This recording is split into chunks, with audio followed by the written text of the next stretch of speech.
containable. So have the good reserves, have the current account deficit, have an inflation which is low. Multiple things need to happen.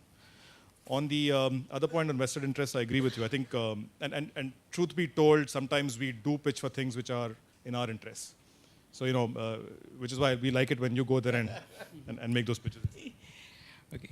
I think Venkatesh talked about universal banking licenses, okay, and now there is again talk of differentiated banking licenses, okay, and both IDBI and ICICI came from developmental financial institutions. Now I think the IDFC is going the same route. So does it really work actually? I mean, differentiated bank license, suddenly you set up a bank which is supposed to do a certain things, and then ultimately it becomes a universal bank down the line? The transformation from an institution into a bank, at that particular point of time, if you had looked at it, essentially the markets were not complete. So for making the markets complete, you need a term lending institution. So based on that, ICICI was there, IDBI was there, all the other institutions were there. Then what happened was essentially the markets were allowed to be opened. And you actually had a market which was opening up and it was doing reasonably well. So on that premise, what happened was the institutions then said that their cost of funds are pretty high, and they found that essentially the bankers are willing to lend term loans to the corporates as well as to the other infrastructure related projects. Otherwise, if you remember previously, the banks were not allowed to lend term loans. In the sense that above 50 crore, it was not their cup of tea of the banks. They were regulatory prohibited from not giving that. So the specialized institutions like ICICI, IDBI, IFCA, all those people were there. But when the market was opened up with the banks having surplus funds, the banks were saying that why we are not allowed to do that. The market was opened up. The loan market, which was incomplete, was made complete. So when that happened, there was no need for a development financial institution to happen. So that is how the logic of the harmonization of roles of the banks and financial institutions happened, where Mr. Khan was the chairman of that committee. And it was actually thought that the age of the DFI is over. And that's how the DFIs transformed themselves into a bank. So completeness of that cycle had happened. But now, if you look at after the Lehman crisis, the global thought itself is that even in developed markets, you need term lending institutions. You definitely need the term finance institutions, not the bankers alone. And that report, which has been published by IMF in the last annual meeting, was signed off by actually the world's leading central bankers also, like Volcker, Draghi, and even Dr. Raghuram Rajan. So all of them signed off and said that there should be a term lending institution which will take care of the term finance, because they felt that the bankers alone cannot do that. But now I fully agree with you, and IDFC, who is a term lending institution, a specialized institution, again asking for a bank branch, maybe bank license, maybe what they are trying to do is they are trying to set up a subsidiary and then go through that route. So if that is the case, I believe that they are looking at an universal banking sort of a structure and not a conversion at all. I personally believe that definitely this country needs a term lending institution, at least a couple of term lending institutions. So a differentiated bank licensing for a term lending institution can come. Let us say a bank license only for infrastructure bank can be set up, so that they are not bound by the priority sector norms. They are not bound by the CRR, SLR norms. It's a pure institution, a bank license which is given, where they take the money from the local savers and then they are allowed to lend. And they are also allowed to raise money from the capital markets for taking care. So the differentiated licensing, bank licensing, I think will set up an infrastructure bank. That could happen. They are talking of the payments bank. So definitely there could be an infrastructure bank which could happen. So I think it's a journey. We are evolving as a country, we are evolving, as a market we are evolving. Every regulatory change which happens is actually for completing the market. Whether it is, let us say, bond market regulation, whether it's a derivative market regulation, it is like that. So it's an evolving journey. I think we are evolving. We cannot say that it will not succeed. But I personally believe that whatever regulatory changes have happened in this market has been for the good of the entire market as well as for the institutions who are participating in that market. Okay, thank you. Altaf, one of the things you mentioned was regarding too many regulators. There is a SEBI, RBI, PFRDA, IRDA, so that is not helping the development of corporate bond market. Okay, so to that extent, the FSRC recommendations, there should be only two regulators, basically RBI and the URA. So that takes care of some of the issues. But I think still it doesn't address the basic issue, particularly for the bond market, whether it's going to be RBI or the SEBI who is going to regulate. So how are you going to tackle that issue? This is, I don't think I'm expert to reply on that matter, but I'm sure both of them are going to have a tough war of tough. They're trying to save their own tough. And it'll be a challenging thing to, it'll be interesting actually to see who's going to win. But it is, the way personally I feel, if I have to hazard a guess, I don't think we may be able to resolve that issue. We may still have two regulators because RBI would like to have a control on the banks, which is natural and obvious. And for the rest of the investors, it could be another set of regulator. So we will continue to have this, maybe it could be a dichotomy. Instead of say multiple, we may come down to two, which may still be a better way of approaching the whole process. And hopefully that should bring in some kind of uniformity. Today, if you see, most of the borrowers are also comfortable with loan because that offers quite a lot of flexibility. So it is not that just it is the borrower. There's an asymmetry between the way loan and bonds are being treated in the banks, and it is fortunately or unfortunately is in favor of loan. So that's one of the reasons. Probably there are a lot of legacy issues why bond market, corporate bond market has not developed in India, and those are something which are very fundamental. And unless we do something, like I mentioned about this bankruptcy law, this is really a fundamental issue. Unless we find a robust mechanism of how to deal with this kind of high yield, potentially risky bonds, we may not be able to find a solution to this problem. Okay. Thank you. I think we can have some questions from the audience, please.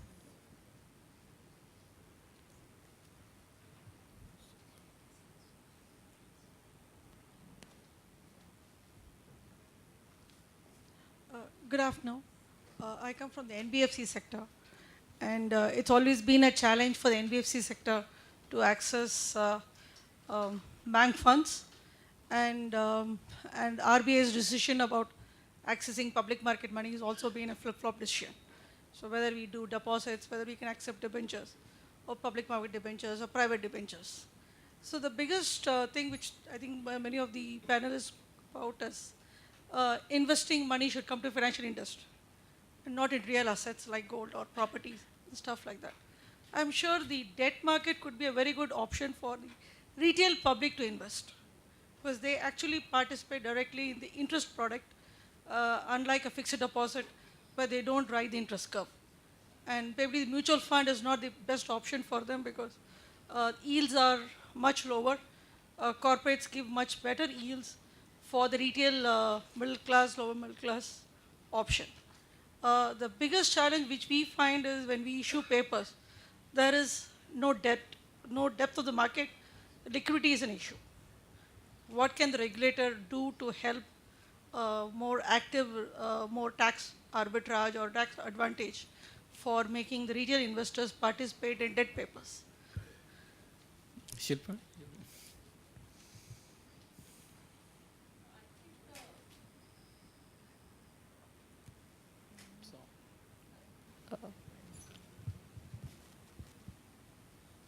Yeah, I think the retail investor is indeed very much influenced by tax advantages. So two cases to illustrate the point. The current governor actually came out with a retail inflation-linked bond, which in times of high inflation should have actually proved a point, and a lot of take-up should have happened from retail investors. I think it didn't quite work that way. On the other hand, if you saw all the tax-free issuances which happened, where actually there was a substantive tax break, which a lot of PSU corporates did, they were one of the most lapped up investments in terms of bonds, where a retail investor and HNIs actively participated. This is largely for HNIs. I'm talking for Sorry. I'm talking of lower middle class, a bank deposit investor when we're investing 30,000 rupees, 20,000 rupees. See, What is an option for the investor to participate in an interest hedged instrument? there actually I feel an investor of that type prefers to have his money where he can quickly decide what he wants to do with it, take it out, put it in. And I don't think at this point in time he feels the bond market gives him that kind of easy entry and exit. So I think to my mind, we'll have to approach it both ways. On the other hand, keep doing things which ensure even liquidity in the wholesale market is high. There is a greater take-up of papers over there. Equally, we work on the other side, but to my mind, it's not the market which is quickly going to move into debentures. I think we're at a stage where that kind of an investor will still maybe prefer mutual funds with its tax advantages or deposits.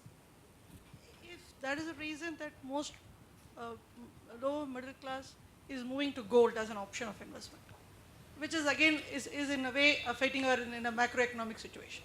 If they were to take a view on the interest curve, should they not have an option to invest in instruments, debt instruments, which is directly going for investment into infrastructure? So just a different perspective. So I agree that people were buying gold, maybe sometimes to protect against inflation. They wanted an asset. But I think studies have shown that when interest rates go up, as they have gone in the past few years, that move into financial sector and deposits or whatever, deposits, mutual funds, does and will happen. So that's the first point vis-a-vis gold. On the second point, especially for a customer who is in a sense not an expert on the market, I think it's a moot point whether should he give it to an expert to manage, which is like a mutual fund, or should he try to take those interest rate calls himself? And I think if you look at how mutual funds have grown, I'm quite surprised by the numbers. Mutual funds have actually seen a very substantive growth in the last 3 to 4 years in terms of debt inflow, not money market. It's actually corporate debt inflow, and they've kind of almost doubled in size in the last few years. So it proves the point that indeed the small investor is coming in, but he's coming in through mutual funds where he's getting both a tax advantage and the benefit of expert advice. So in a sense, it's the mutual fund who's intermediating them.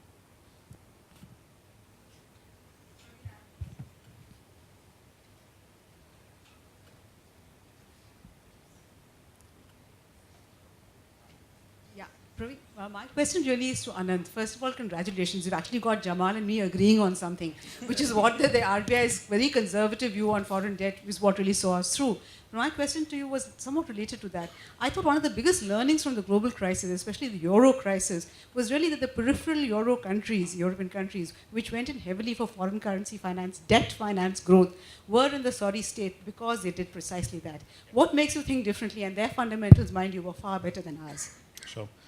Which is why, Maithili, my prescription was composite. It was not just get money in. It is start with the agreement that we need the money for our own investments. Then it goes on to say, don't fund consumption, fund investment. In this particular current life cycle of the economy, you need the investments. There is a dying need for infrastructure. So put the money into infrastructure, make it work in infrastructure. And to add to what Shilpa mentioned, along with that, make sure that you're running a good shop. If you're a bank taking in money, make sure that you are solvent, that you are fundamentally sound. For the country, that means running a current account deficit which is manageable, having a reserve which is healthy, having an inflation which you're closely watching and monitoring at all points of time. You have to do that.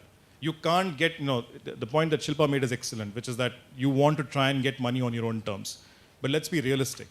It has to be a marriage of both. It has to be at the terms of the depositor as well as your own terms. And you need the money as much as they need the returns. Right? So it's like this. We can take that fundamental stance, and which is where I think sometimes the regulators get confused as well. Yes, debt money can be hot. Yes, we saw after May 22nd last year, once Bernanke opened his mouth about tapering, we saw what happened to the markets. But the reality is, let's make up our minds whether we want the money or not. If we start off by saying we want to do everything domestically, that we have the savings within the country and they will go into investments and that's enough, that's a very different call. I don't agree with that call. I'm starting off with the assumption and with the proposition and the axiom that we do need the funds. The conservative number I've seen is $40 billion per year. The second thing is that, getting this $40 billion doesn't have to come straight into equity, into infrastructure, or into mezzanine, or into private equity. It can come in any form. funds are fungible. Once it comes into the system, it can be used and channelized to the areas you want. I would love a situation where we sell the least risky part to the foreigners, or bulk of that, and free up reduce SLR, free up the financial system in India to actually lend out further to the productive sectors. Again, we can have a discussion on this probably offline. Any more questions? I'd just like to add one thing, Praveen, on the other point on the last mile that you mentioned, Shilpa. And, again, for the regulators, right?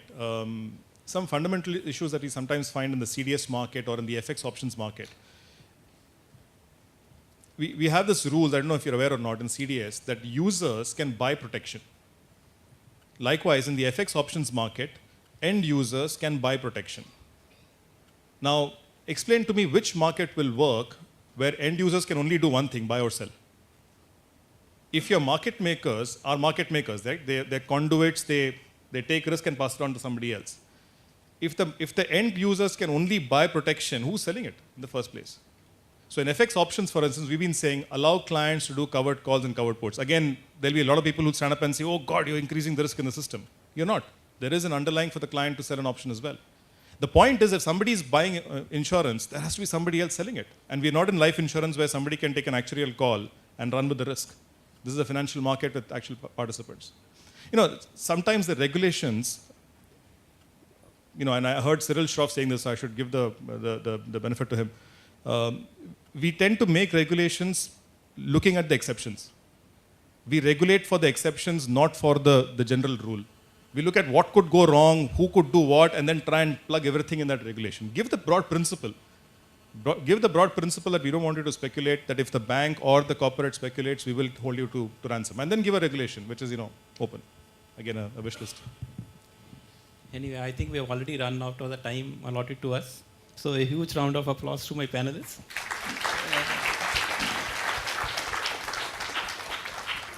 A lot of suggestions have been given. Hopefully, most of them will get implemented and we see a more robust market going forward. Thank you. If not all, thank you. May I request Mr. Gupta to please felicitate all the participants?